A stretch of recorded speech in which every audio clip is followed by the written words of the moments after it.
এ পর্যায়ে সভাপতির বক্তব্য নিয়ে আসছেন ইসলামী আন্দোলন বাংলাদেশের মোহতারাম আমির, এদেশের লাখো কোটি তৌহিদি জনতার ধর্মীয়, আধ্যাত্মিক ও রাজনৈতিক নেতা, বাতিলের আতঙ্ক আমিরুল মুজাহিদিন আলহাজ হযরত মাওলানা মুফতি সৈয়দ মোহাম্মদ রেজাউল করিম পীর সাহেব হুজুর চরমনাই।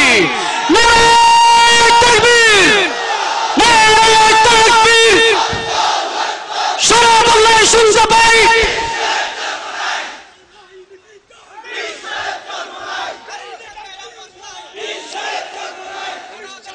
আলহামদুলিল্লাহ, আলহামদুলিল্লাহ ওয়া কাফা ওয়া সালামুন আলা ইবাদিহিল্লাযীনা ইসতাফা, আম্মা বা'দ। ফাআউযু বিল্লাহি মিনাশ শাইতানির রাজীম। বিসমিল্লাহির রহমানির রহিম। ওয়ালা তাহিনু ওয়ালা তাহজানু ওয়া আনতুমুল আ'লাউনা ইন কুনতুম মুমিনিন। সাদাকাল্লাহুল আলিয়্যুল আযীম। সবাই দুরূদ শরীফ পড়ি। আল্লাহুম্মা সাল্লি আলা সাইয়্যিদিনা ওয়া নাবিয়িনা শাফিঈনা ওয়া হাবিবিনা ওয়া মাওলানা মুহাম্মদ সাল্লাল্লাহু আলাইহি ওয়া আলা আলিহি ওয়া আসহাবিহি ওয়া বারাকা ওয়া সাল্লাম। ইসলামী আন্দোলন বাংলাদেশ ওলামা সুদী সমাবেশের কেন্দ্রীয় দায়িত্বশীল সম্মানিত ওলামায়ে কেরাম, সামনে উপস্থিত ইসলাম প্রেমিক, দেশ প্রেমিক আমার ভাইরা, ইসলামী আন্দোলন বাংলাদেশ আমরা বর্তমানে একটা স্লোগান তৈরি করেছি সর্বত্র এটা ছড়াইয়া দেওয়ার জন্য। No Awami League, no BNP, no Jatiya Party, না নো মানব রচিত আইন, ইসলাম ইজ দ্য বেস্ট। কথা বেশি লম্বা চওড়া না, সংক্ষেপ। আল্লাহ এবং আল্লাহ রসুলের নীতি আদর্শ বাস্তবায়নের জন্য সর্বপ্রথম আগায় আসবে হিন্দুরা, খ্রিস্টান সহ অন্য অন্য ধর্ম অবলম্বীরা। এটা তো বাস্তবতা, এটা তো সর্বপ্রথম আগায় আসবে মুসলমান।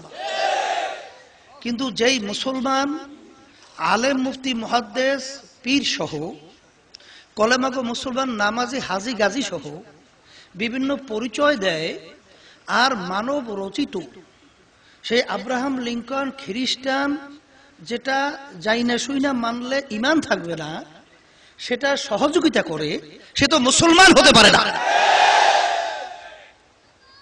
কথা সংক্ষেপ, আজকে বাংলাদেশের ভিতরে শতকরা প্রায় 92 জনের মতো মুসলমান।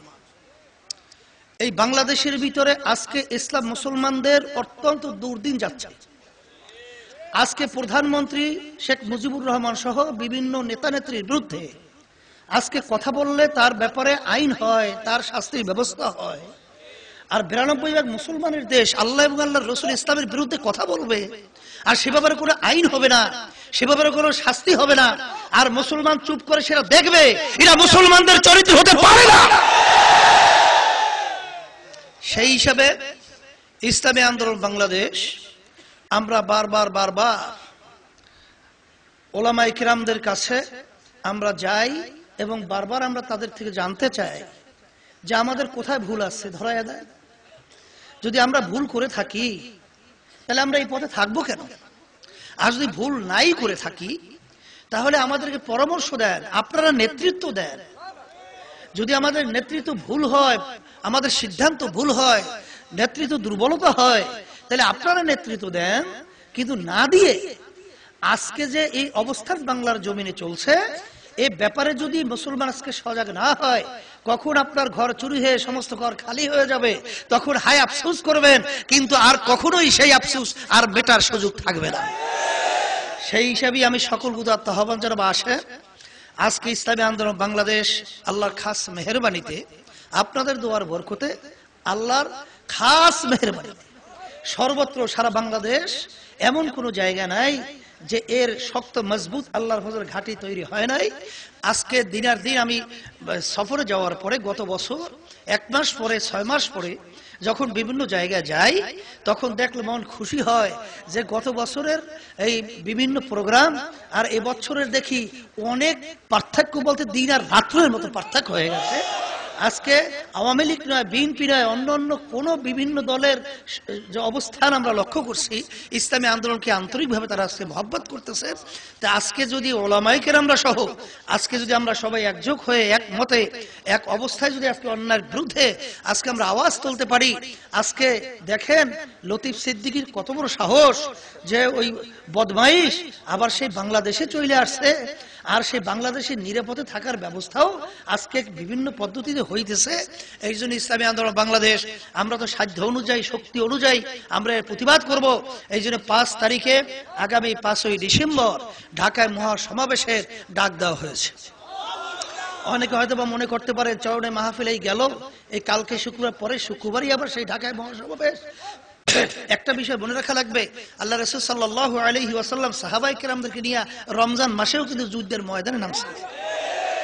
যখন যে অবস্থায় যখন ডাক আসবে তখন সারা দেওয়া হইল মুমিনের চরিত্র। সেই হিসেবে আমরা সেখানে উপস্থিত হয়ে আল্লাহর খাস মেহেরবানিতে ঢাকার সেই রাজপথ সহ সেই ঢাকার রাজধানী সহ আমরা দেখিয়ে দেব যে এখনো বাংলার জমিনের মধ্যে আল্লাহ এবং আল্লাহর রাসূলের সেই সৈনিক রয়েছে, ইসলামের পক্ষের সৈনিক রয়েছে, নাস্তিকদের বিরুদ্ধে কঠোর বজ্রকণ্ঠ রয়েছে। আজকে বাংলার জমিনের মধ্যে নাস্তিক মুরতাদদের ঠাঁই হবে না, হবে না ইনশাআল্লাহ। এই আশাবাদ ব্যক্ত করে সকল উদাত্ত আহ্বান জানিয়ে আমার আলোচনা শেষ করছি। এটা পরে তো মাহফিলের আর ইনশাআল্লাহ আল্লাহ যদি কবুল করেন আমি ইনশাআল্লাহ থাকবো। আল্লাহ যদি তৌফিক দান করেন বেলা 2টার দিকে আপনারা উপস্থিত থাকবেন সকল দাতাবন্ধের জাতীয় প্রেস ক্লাবের সামনে। আল্লাহুম্মা আমিন রব্বানা আতিনা ফিদ দুনিয়া হাসানাতাও ওয়া ফিল আখিরাতি হাসানা ওয়া কিনা আযাবান নার বিরহমাতিকা ইয়া আরহামার রাহিমিন। এখন আযান হবে, আমরা নামাজের কাতারের জন্য প্রস্তুতি গ্রহণ